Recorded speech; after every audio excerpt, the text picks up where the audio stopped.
Chris, and this is my L28 final disassembly, cleaning it up and putting it back together video. So now we're going to take the front pulley and balancer off.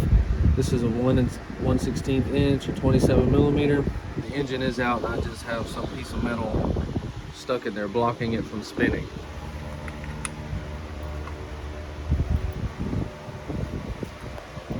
So we're going to need a puller, and that's the size for the 280Z pulley.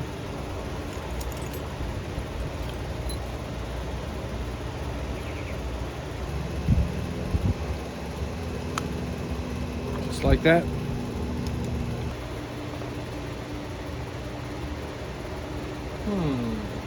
So I just took the oil filter off and it was completely empty. So maybe that's just what these cars do. So that little hole right there is not 1/8 inch national pipe thread, so the aftermarket center unit piece won't fit in there. You have to re-tap it. I'm not sure what I'm going to do yet, but we'll figure something else. So in the last video I had tunnel vision trying to get the oil pressure through here, and I misspoke about that. It bypasses the oil filter right here and sends the oil straight from the pump into the engine. So we have 10 millimeter and 12 millimeter on the timing cover.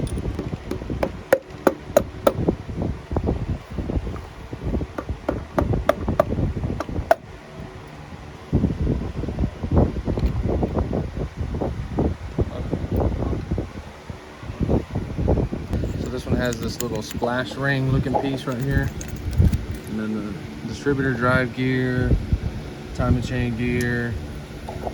That all looks to be in good condition. We're just going to clean it up carefully. Okay, the alternator bracket, 14 millimeter.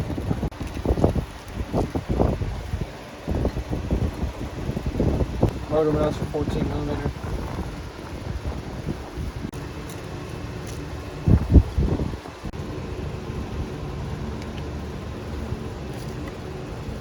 So I'm gonna have to spend some time here. Do you see what I'm seeing? The original engine color blue right there. Well, 14 millimeter again. We're gonna go ahead and get that off and start cleaning this thing up. Getting the block and the parts cleaned and ready to paint.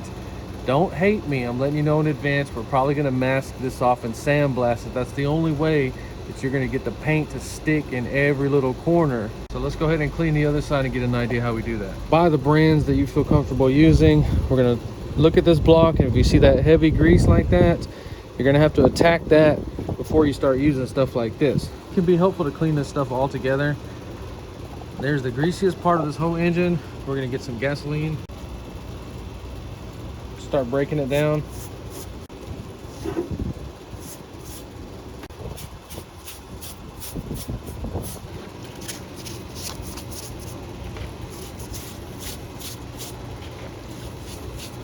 We'll brush exactly like this, some gas.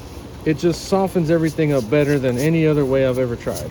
Then you're gonna take a wire brush, try to get in there a little better. So I'm letting that drip on the pan. There's blacktop under here. This isn't just straight soil, and I will be cleaning that up. We're about to do some sandblasting, and I'm gonna scoop all that up and throw it away. So I just start mixing stuff up. We got some brake clean on there, and then I'll throw some of this engine degreaser on there. You wanna break this stuff down in stages the best you can. You let it sit on there, and then you wash it with the water hose.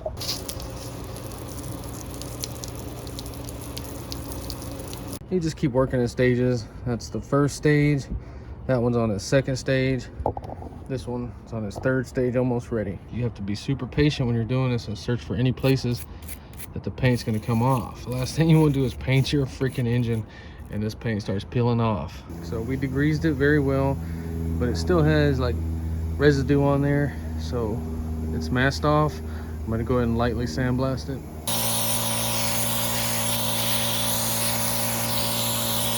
So I do not recommend sandblasting a block unless you know what you're doing. There were at least 10 areas like that that I had to go back with the pick or something and clean them up extra good. Things that would have been easily missed. We're gonna go ahead and prime it with this.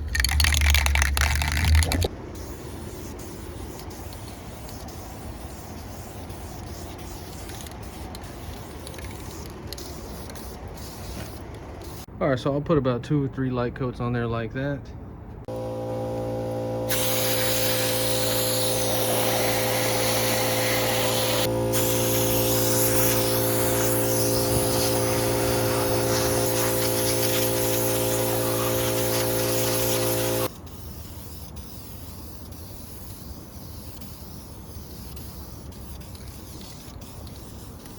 So we use the primer, and notice we got like these weird streaks or something going on. You can always go back, sandblast that, scrub it a little bit more before you paint it. Still feels brand new. What the heck? So we're on our second stage cleaning this one. Almost done.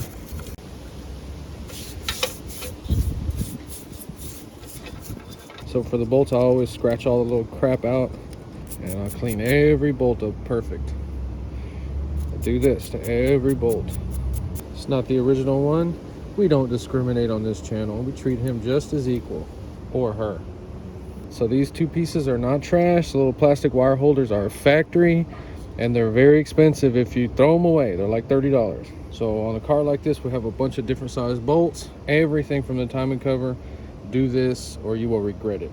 All right, so we're just breaking all the grease down. We're gonna degrease it, get all this stuff ready to sandblast.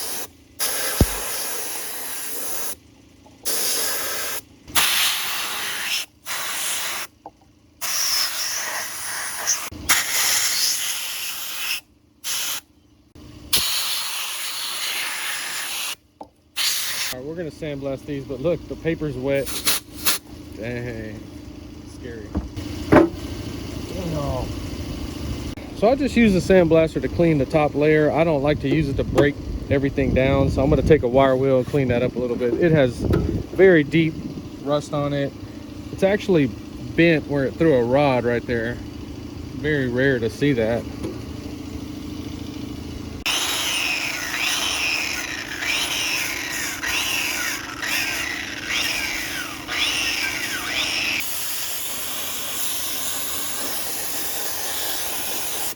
And don't forget, on your oil pan, you need to clean this side and go ahead and paint it, because that's going to show. One of the weirdest things I've ever seen in cars is people that just can't wait to throw spark plugs in the trash and buy new ones. I only buy new spark plugs if they're not the right ones or recommended ones. These plugs are perfectly fine. How do we clean them? We sandblast them. But when you're doing stuff like this, the problem, the sand can stick in there, so you want something super fine if you're going to blast them. We're going to go ahead and do it. Before, after, perfectly fine. We're going to put this right back in the car.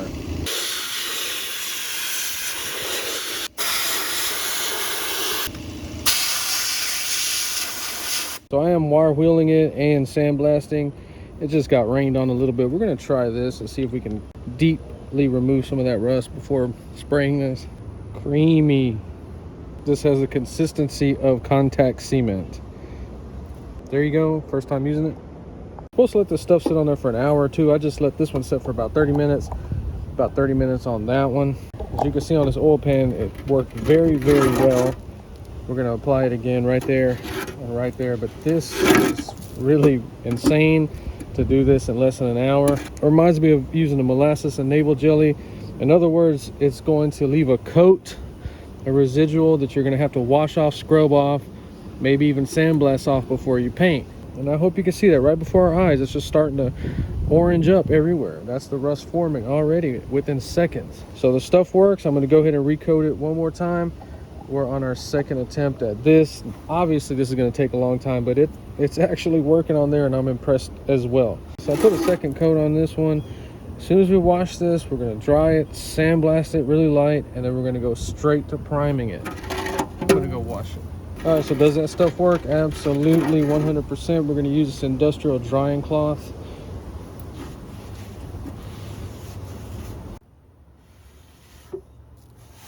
So one of the little secrets when you're doing this kind of work, you don't have to sandblast and prep the whole freaking thing. You can work in stages. We're going to sandblast that ring real quick, and we're going to prime it real quick.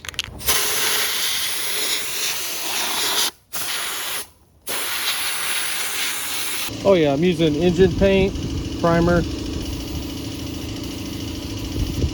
So we are going to let that dry completely.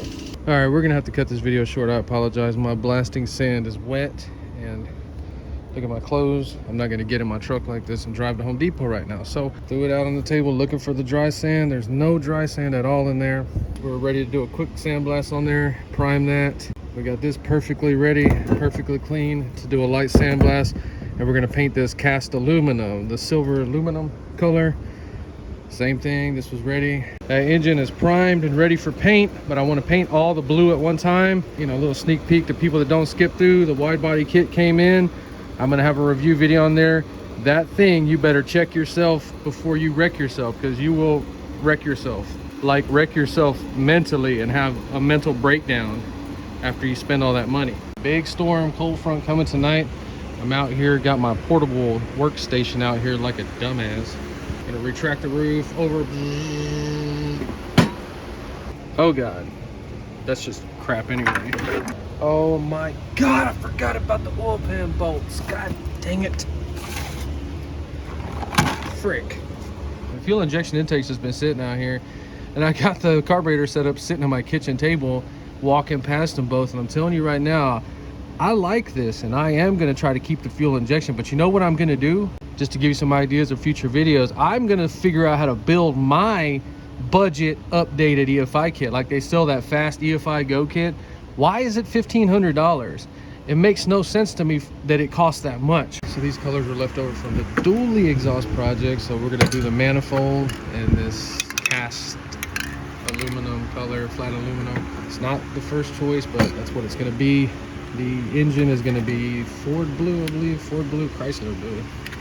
It's the closest I could get to the original color. And then the head timing cover, we're gonna lightly spray with that. And what is this? Ooh, God dang it. This is cast iron color right here, but it's only engine paint. They didn't have the cast iron color in this brand right here. They had red and white for some reason, but not cast iron. All right, I'm only working out of the driveway because this is actually going to become my little shop on wheels. But I had to put these two freaking cabinets in here out of my garage that I'm tearing down. And I just threw all the freaking tools in here, and I have to go through everything. Everything is all rusty because I forgot about it in this room that was leaking, and I had no idea. And I didn't go in that room for 2 years. I didn't go in there for 2 years because I was working on the house. And see, when you work on cars, all this stuff was neat in there. I had to drag every single thing out. That's what happens when you really work on stuff. Cools down for a couple of days and it gets hot. Right now it's hot. It's like 90 degrees out here, and it has to be cool weather for me to go through all this stuff and organize it. Man, I haven't started this thing in a while. Let's see if it's still running good. Be careful because man, look at that. The ZL11 Elite is outside and dirty. What an idiot. Can be damn sure we are not gonna bump that car. All right. Man, I don't even feel comfortable. It just feels like it's gonna roll into that car. I've only put 1,000 miles on that car in 7 months. I don't even drive it. I really don't even care to. You know, that's just a show-off car, man. Every time I drive it, people just think you're rich and they want to videotape it. It's just weird. It's not really fun to me. Shut the fuck up. Damn. You don't even have a key inside of you. What is wrong with you? The keys are... It's that doll. Nobody sent me their pictures. Nobody wanted it. Man, oh my God. Nobody sent me their personal address for the creepy doll, so nobody got it for oh my God, that thing looks freaking creepy. Oh no, it's nasty. I wasn't trying to give it away like, oh my God, I'm giving away a cool doll. I wanted somebody to give me an address of somebody they hated or wanted to prank, so that thing would show up like that to somebody's house, but nobody got that. And we are going to convert this little section of the step van into a shop. Like 2 tables, big stainless tables. Hopefully I can find some food stainless tables here in Houston. So this is like 7 feet right here. So we're going to have both of the welders under there.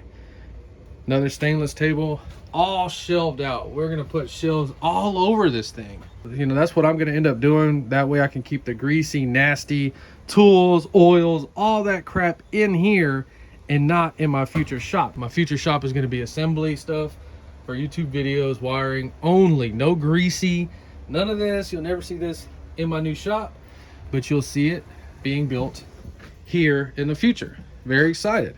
And I would have already been messing with the engine in here, but this freaking cabinet, I cannot figure out how it's bolted in there. It's a very expensive snap-on cabinet. All the drawers got screwed up in it, and I think it is stuck, bolted to the truck underneath something, and I gotta pull all that out to get it. I was gonna drive the step van to the school over there and do a review on it, but I couldn't because I needed to get all the crap out of that garage that's being torn down. Like my bolt cabinets, those things are freaking priceless. My press, I got both of my welders out, and just all my little like box of pullers and crap, I just stuck them on there. Already had to pull them all out working on this freaking Datsun, and I have way more stuff that's going to go in here, all car related stuff, all engine building stuff. And I can't wait to get the stainless tables. They're going to be those dish style tables. They're stainless steel, so we can build an axle if we wanted to in there. Transmission, this is going to be engines, carburetor, just power steering pumps, anything like that. Not sure if the press is going to be mounted in here or not. I don't know how much bolt bends are. I could probably afford some, but I wanted to keep these the only thing from my old garage. I want to sandblast these and paint them, because this freaking bolt bend right here, I got it for free, has saved me probably 300 hours in my life of having the bolts that I needed instead of having to go to the store. Not even lying. That one, I love you. This one, not so much. I got like nails and stuff. So that's a 16-foot step van, snap-on truck. Came with that lift gate on there. That freaking lift gate is insane. 1,600 pounds. You could roll the motors up on there, put it in there, and just roll the motor down. You got plenty of room in there. Update on the portable building. If you watch my other channel, thing is still perfect. Beautiful. So the directions did say 1 to 2 hours. So hopefully I was using it wrong, and it actually is going to work even better than I thought. I don't know. We'll find out next video. Some stuff just came in the mail. Let's do some quick unboxings. This is the gasket set. Let's see how complete it is. It was $67 total from Rock Auto, shipping and everything. O'Reilly and AutoZone want like 160 or 70 for the Velcro gasket set. That's just too much. All right, non-returnable. Oh my God. Engine components. All right, hopefully everything's right. Why doesn't it just say complete set? I don't know. Gonna use the world's dullest knife. Come on, don't be empty. Ooh. All right, so what the heck? All right, so the front seal, the rear seal. I didn't even look at the rear seal. I guess we're gonna have to change that too. Okay, it has your positive type valve seals. So I don't know if these are stacked or if that's just how the gasket is. 4. This is for the exhaust manifold. I saved that. I thought I was gonna have to reuse it. We're looking at that to make sure it comes with one, and it's just an updated type gasket right there. Good. All right, so it said it had 22 miscellaneous gaskets, so I'm sure it has everything. Valve cover gasket, oil pan. Look at these neat colors. Is that Louis Vuitton? Look at that. It's got that carbon fiber look to it. Cool. The intake manifold gasket feels fine. Dang, look, it's made out of carbon fiber. Whoa. Okay, very cool. It looks like it comes with everything, so I'm happy. All right, let's see what's in this box. I forgot what I ordered. I forgot what this is. Made in India. What the heck? I don't even know what this is. Oh yeah, I know what this is. Cool. So that's some thermostat housing. It's actually broke and stuck in there, so I'm gonna wait to get that out. Looks good. Nice. So I got this from Car Depot. So I bought these to make a video on them. I've been wanting to make a how to wire headlights with a relay on its own power, and you just use the switch inside to turn the relays on. I bought some bulbs for my Chevelle. I just kind of quit working on the Chevelle. So while the engine's out, we're gonna do a video on this car. So these are the 7-inch. They're $50 for a set. These H4 halogens have been around a long time, and they work very, very well. They're good bulbs. They're super bright, but you have to wire them up correct. It's glass. Looks okay. Looks fine. It's got this weird condom. There's nothing in this. Oh my God, I thought there was nothing in this box. Ooh. Fancy bulb. See how well they fit in here. Oh God dang it. Come on, fit good. And the condom, is it gonna stay on? Okay, it needs to be cut out a little bit better than that. Well, we will cut it out a little bit better, but yeah, that's sealed on there, protected. We're gonna have to find some plugs. So I have a video on my Jeep where I redid those KC long range lights, and they had the same exact bulbs as these, so I know they work very well. So the wiring on these cars sucks so bad, it's overcomplicated. we're probably going to end up doing a lot of custom wiring on this car. And one of those videos will be wiring the headlights with a relay on their own system so that they have full power and they're the brightest they're going to be. These are cool, $50 for both of them. This was $20 from Z Car Depot, my first purchase. Okay, maybe I was using it wrong. Hopefully I was using it wrong. And when we wash this off, it's going to be perfect cast, ready to paint. So we'll find out in the next video when we finish up the engine. We're going to start painting, getting it back together, maybe putting it in the car, don't know. If you enjoyed this video, please like and subscribe, and thanks for watching.